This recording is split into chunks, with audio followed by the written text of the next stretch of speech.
হিসেবে যারা অবস্থান করছি, কে কি বললো, কে কি জানালো, কে কি শোনালো, সেদিকে আমরা কর্ণপাত না করে আমাদের ওভার কনফিডেন্স, আমাদের আত্মবিশ্বাস, নবীর কথা অনুযায়ী আমরা এই সেরা মানুষ।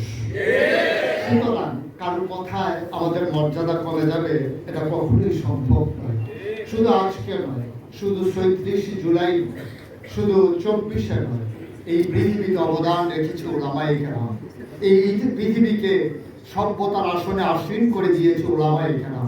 সেই ১,৫০০ বছর আগে আয়ামে জাহিলিয়াতকে দূর করে দিয়ে হেরার রশ্মি দিয়ে আলো উদ্ভাসিত করে দিয়েছিলেন, ওরা পৃথিবীকে লাগিয়ে দিয়েছিলেন নবী মুহাম্মদ রাসূলুল্লাহ সাল্লাল্লাহু আলাইহি ওয়াসাল্লাম।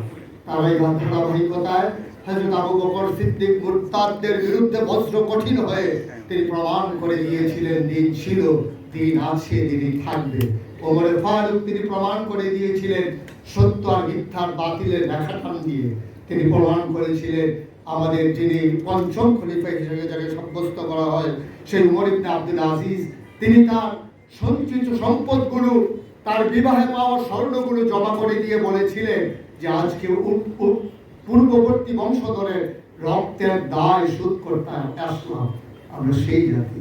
সুতরাং বাংলাদেশ আমার প্রিয় মাতৃভূমি, আর এই মাতৃভূমির মাঝে কেউ জগদ্দল পাথরের মতো চেপে বসবে, আর আমরা যারা ৯৯ জন লোক মুসলমানের প্রতিনিধিত্ব করি, আমরা চুপ মেরে বসে থাকবো, এটা হবার নয়, হয় না ইনশাআল্লাহ। উঠতে চায় তাদের জন্য ২৪-এর এই সকল অভ্যুত্থানে আবার নতুন করে বার্তা দেওয়ার জন্য যথেষ্ট। শুধু আজকে এই ছাত্র জনতাকে ওলামায়ে কেরামকে মনে করে দিতে চাই, যেমন করে কবি ফজলুল মনে করিয়ে দিয়েছিলেন, অত যে আধার পর্দা পাড়ায় ভোর হলো জানি না তা, নারঙ্গী বনে কাঁদছে সবুজ পাতা। দুয়ারে তোমার সাত সাগরের জোয়ার এনেছে ফেনা, তবু তুমি জাগলে না, তবু তুমি জাগলে না। সাত সাগরের মাঝি চেয়ে দেখো, দুয়ারে ডাকে জাহাজ, অচল সবিসে তসবির যেন দাঁড়ায় হয়েছে আজ। হালে পানি নাই, পাল তার উড়ে রাখো, হেনাবিক তুমি মিনতি আবার রাখো। আজকের এই হলরুম থেকে জানিয়ে দিতে চাই, অতীতে যেমন ছিলাম, আজই যেমন আছি, ভবিষ্যতেও থাকবো অটল পাহাড়ের মতো।